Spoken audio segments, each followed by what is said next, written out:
Hello friends, hopefully आप सब अच्छे होंगे। आज का प्लान ये है कि आज हम लोग गढ़मुक्तेश्वर जा रहे हैं। गढ़मुक्तेश्वर बेसिकली हापुड़ से थोड़ा सा आगे, अगर आप दिल्ली एनसीआर के हो तो जानते होंगे। जब आप दिल्ली से निकल के हापुड़ से की तरफ जाओगे तो हापुड़ से थोड़ा सा और आगे गढ़मुक्तेश्वर जगह पड़ती है और वहाँ से गंगा जी होके जाती है, इसलिए उसको गढ़ गंगा भी बोलते हैं। तो वहाँ पे पक्के घाट बने हुए हैं, आप जाके नहा सकते हो और रास्ते में कुछ अच्छे ढाबे भी हैं, रेस्टोरेंट्स भी हैं, आप वहाँ पे फूड ट्राई कर सकते हो। सो आज का प्लान यही है कि आज वहाँ जाएंगे, मौका लगेगा तो गंगा स्नान भी करेंगे और कुछ खाते पीते जाएंगे, कुछ खाते पीते हुए आएंगे। डिस्टेंस जो है वो यहाँ से गाजियाबाद में, जहाँ पे मैं रहता हूँ क्रॉसिंग में, यहाँ से लगभग 73 किलोमीटर्स के आसपास है। 1 घंटे का रास्ता है। तो चलते हैं और फिर एक्सप्लोर करते हैं।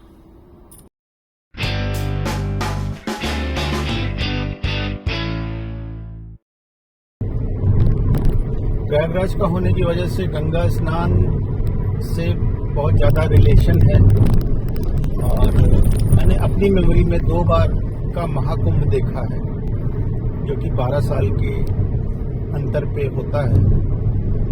जो एक्सप्रेसवेज बन गए इतने सारे इंडिया के अंदर, thanks to BJP government, but मेरा जो पर्सनल प्रेफरेंस रहता है वो नेशनल हाईवेज या स्टेट हाईवेज के थ्रू ट्रेवल करने का होता है। अगर मुझे यहाँ से प्रयाग जाना है, इलाहाबाद जाना है, तो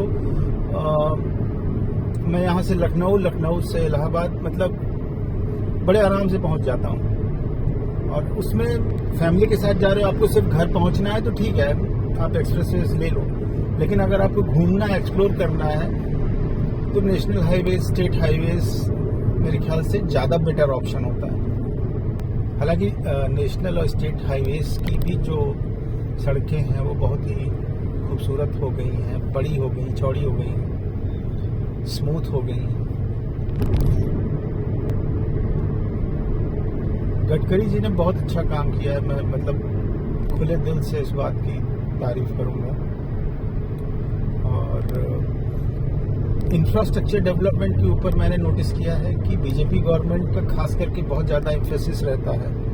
अटल जी भी जब प्राइम मिनिस्टर बने थे तो उन्होंने चतुर्भुज परियोजना शुरू की थी, देश के 4 महानगरों को एक्सप्रेसवे से जोड़ने वाली।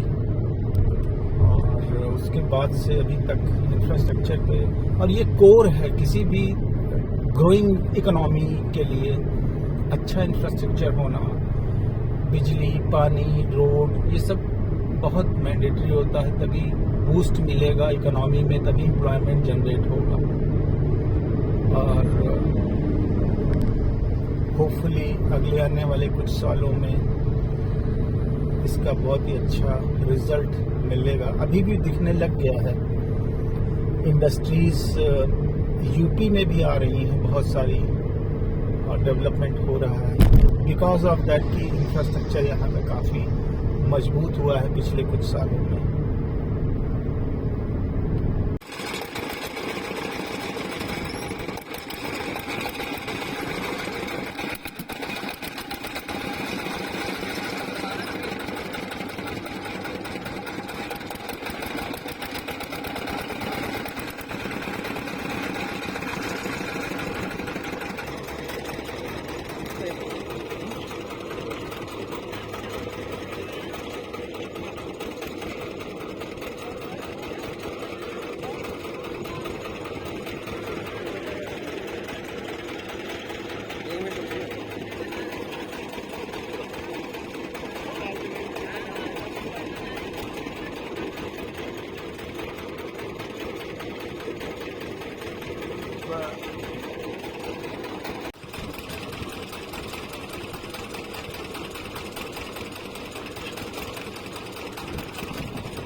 सो 2 गिलास गन्ने का जूस पी लिया। और गन्ने के जूस में सबसे अच्छी चीज़ ये होती है कि ये बॉडी को ठंडा कर देता है इमीडिएटली। और गन्ने के जूस में अगर पुदीना हो, नींबू हो, अगर आपको पसंद है तो थोड़ा सा आप अदरक भी साथ में उसको बोल सकते हो, जूस निकालते समय वो गन्ने में लगा देंगे और बिना बर्फ का पियो आप, और थोड़ा सा नमक डाल लो, जबरदस्त। और ये आपकी एनर्जी लेवल को इमीडिएटली बूस्ट कर देता है, बॉडी को कूल कर देता है। प्लस एक जो इसका थोड़ा सा डिसएडवांटेज ये है, जो कि ये शुगर केन से निकलता है, शुगर है तो शुगर लेवल बॉडी का इमीडिएटली ये रेज कर देता है।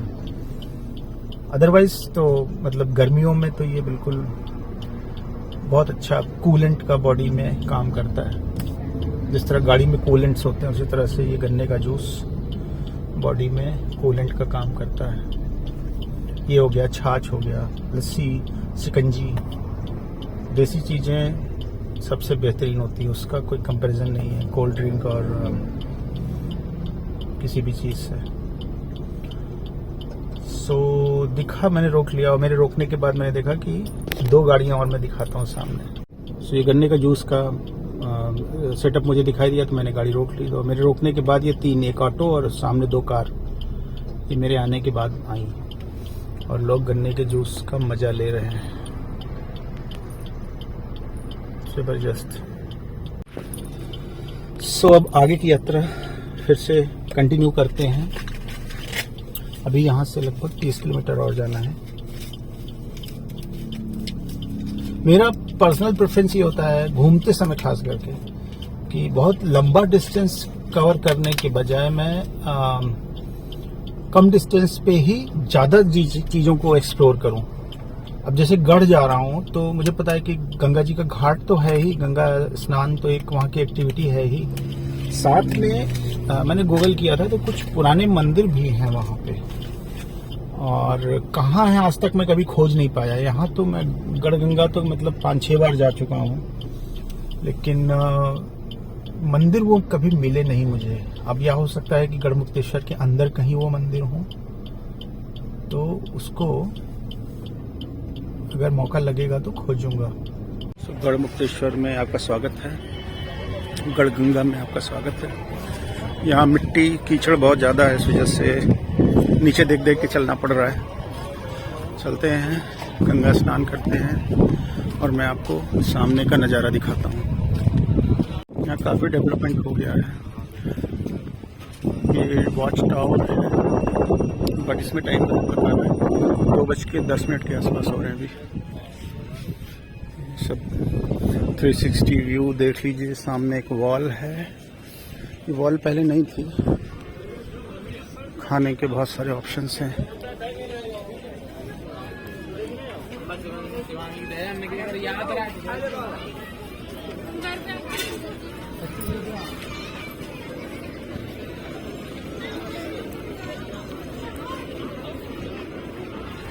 गंगा जी,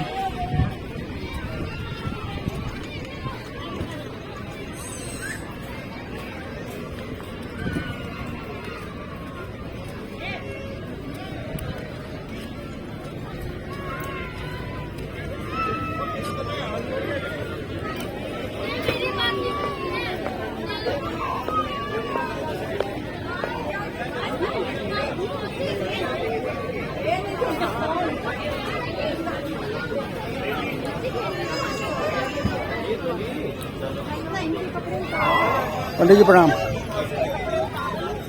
सामान यहाँ रख दें, स्नान करना था। हाँ, सामान की जिम्मेवारी। सो स्नान is done, now heading back. मजा आ गया, पानी काफी शीतल था।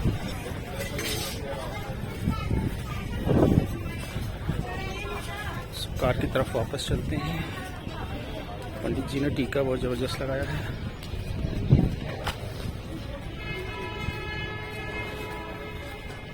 एक चीज काफी दिनों से खरीदने का सोच रहा था, मिल नहीं रही थी, आज दिख गई। वो है ये डंडा। कितने का है ये? 150 का। बैत ना टूट का नहीं है बेटा ये। हाँ, लग जाओगे टूटेगा नहीं। ले लो,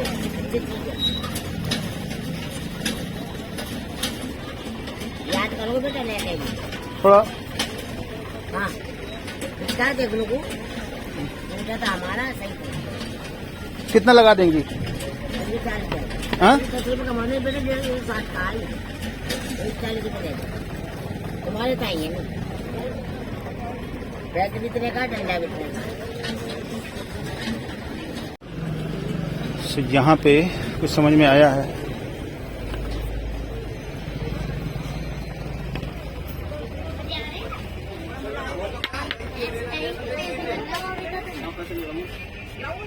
चलो ठीक है ना, बाहर घूमना। बगल में आपके पड़ोसी जो हैं वो 130 में दे रही। 130 दे दूं? 130 दे दो। ठीक है ना। ये एक बड़े क्यूट से दुकानदार हैं।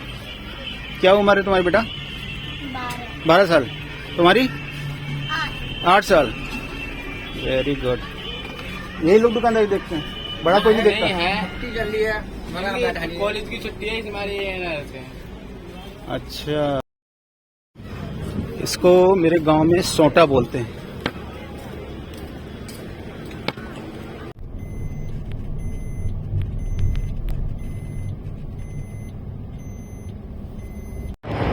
ये जो मेरे पीछे आप देख रहे हैं गंगा जी हैं और पीछे गढ़गंगा का घाट है।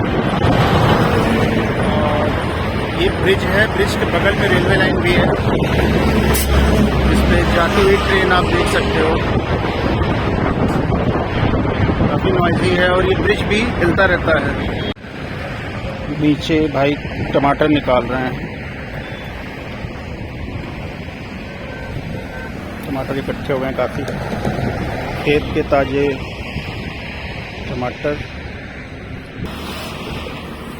गंगा जी के साइड का जो एरिया होता है इसमें काफ़ी सारे खरबूज और तरबूज की खेती होती है। ये सीजन चालू हो गया है, जल्दी ही अच्छी क्वालिटी के खरबूज और तरबूज, खीरे, ककड़ी गंगा जी के साइड से जो निकले हुए हैं वो आने लग जाएंगे मार्केट में। सो अपना नेक्स्ट स्टॉप होगा अब शिवा टूरिस्ट ढाबा।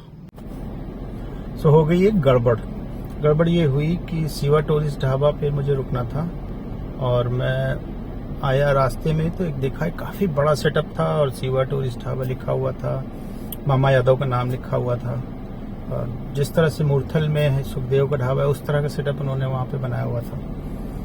तो मैंने गाड़ी रोकी, पूछा तो उन्होंने बोला कि हाँ यही है। और मैंने कहा पहले तो सेटअप कुछ दूसरी तरह से था, तो उन्होंने बोला वहाँ से शिफ्ट हो गया, इस तरफ आ गया। तो मुझे थोड़ा सा डाउट हुआ तो मैं रुका नहीं वहाँ पे, फिर आगे बढ़ गया। और आगे बढ़ा तो काफ़ी आगे तक निकल आया, लेकिन वो मामा यादव का जो ओरिजिनल शिवा टूरिस्ट ढाबा था वो मिला नहीं। तो अभी एक ऐसे ही कहीं ढाबे पे मैंने रोक ली गाड़ी। और मेरे ख्याल से अगर आप वहाँ पे जा रहे हैं हापुड़ की साइड में, तो जो नया सेटअप है वही ओरिजिनल होना चाहिए। इस चीज़ को मतलब कंफर्म करना होगा कि एक्चुअली उन्होंने वहाँ पे सेटअप शिफ्ट किया है या फिर कुछ और है। क्योंकि शिवा टूरिस्ट ढाबे के नाम से हापुड़ से गाजियाबाद के बीच में आपको कम से कम 25 या 30 ढाबे मिलेंगे और ओरिजिनल पहचानना थोड़ा सा चैलेंजिंग है। और जब इन्होंने जगह भी बदल दी है तो कोई रेफरेंस बचा नहीं है कि ओरिजिनल कौन है, डुप्लीकेट कौन है। तो अगली बार जब आऊँगा तो थोड़ा रिसर्च करके आऊँगा कि एक्चुअली जो नया सेटअप है वो बड़ा वाला वो ओरिजिनल है या फिर कुछ और है। सो ये गड़बड़ हो गई। अभी फिलहाल यहाँ रुका हुआ हूँ एक छोटा सा, ये भी इसका भी नाम शिवा टूरिस्ट ढाबा है बाय द वे, यहाँ पे रुका हूँ। एम्बियंस अच्छी लगी बट मक्खी काफ़ी थी अंदर, तो मैंने बोला कि गाड़ी में ही दे दो। कुछ स्नैक्स और लस्सी मंगाई है। मैं आपको इसका एक सेटअप दिखाता हूँ। हट जैसा बनाया हुआ है इन्होंने, काफ़ी खूबसूरत है। लाइट थोड़ा अपोजिट है तो ज़्यादा समझ में नहीं आएगा। इस तरफ वाले देखिए हट्स, तो इस तरह के हट्स हैं और एक हट के अंदर एक फैमिली बैठ के खा सकती है आराम से। और कुछ बड़े हट्स भी हैं और इस तरफ कुछ शॉप्स हैं। खाने के बाद काफ़ी भूख लगती है तेज, और काफ़ी देर से मैं भूख रोके हुए था। सो अभी यहाँ पे मैंने एक लस्सी ऑर्डर की है जो कि ओके टाइप की लग रही है देखने में।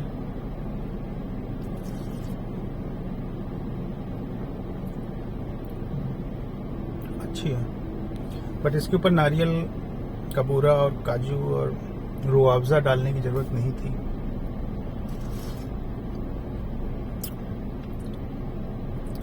ठीक है, अच्छी है।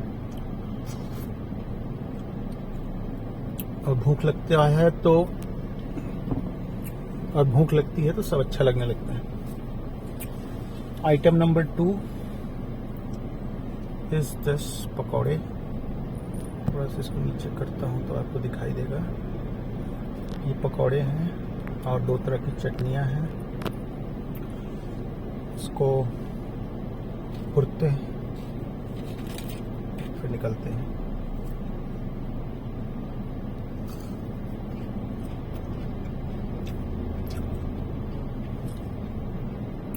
आजकल हर जगह पे पकौड़ों के साथ केचप सर्व कर दिया जाता है।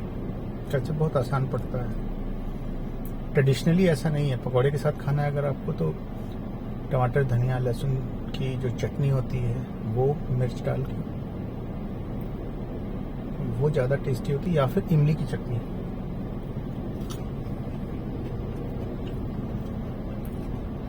लेकिन अभी लगी है भूख तो सब अच्छा लगेगा।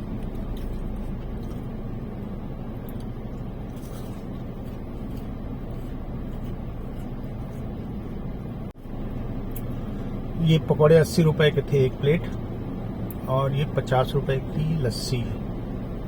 रेट रीजनेबल है और फूड क्वालिटी भी अच्छी लगी मुझे, ख़राब नहीं थी। पनीर वगैरह का टेस्ट अच्छा था, आलू का टेस्ट अच्छा था, प्याज अच्छी थी।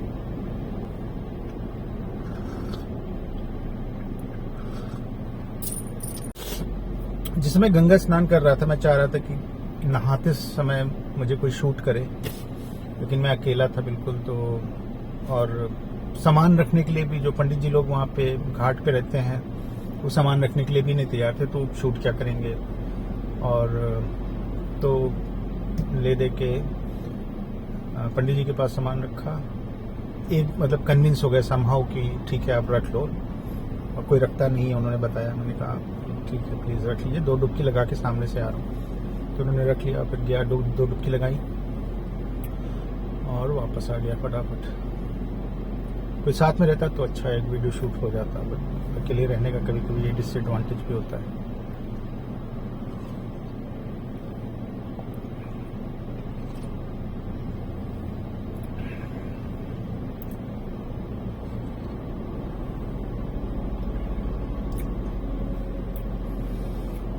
तो ये लस्सी ख़त्म करते हैं और फिर निकलते हैं घर की तरफ।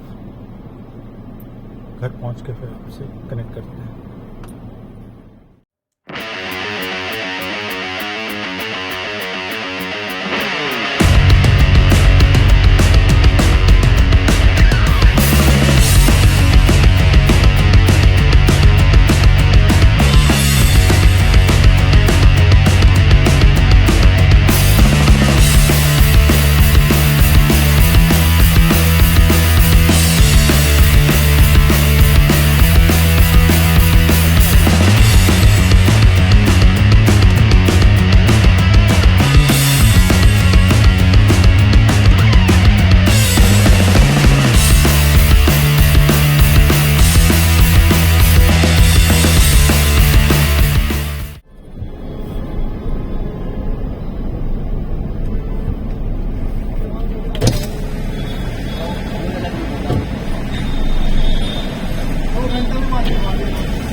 कैसे लड़ गई, अजीबोगरीब ढंग से लड़ी। सो आई हैव रीच्ड होम और एक अच्छा एक्सपीरियंस रहा आज का गंगा स्नान करने का। गर्मियों में और भी जाऊंगा। इनफैक्ट रोड की साइड में काफ़ी सारे आम के बाग हैं, तो अगर आप उस साइड जा रहे हो तो बागों से डायरेक्ट कच्चे आम भी खरीद सकते हो। इनफैक्ट दशहरी के भी कई सारे बाग हैं, तो दशहरी आम भी मिल जाते हैं। सो गर्मियों में एक चक्कर और लगाएंगे और आम भी लेके आएंगे। सो आज के लिए इतना ही, और अगले ब्लॉग में नेक्स्ट फ्राइडे 7:30 फिर मिलेंगे। तब तक के लिए बाय बाय।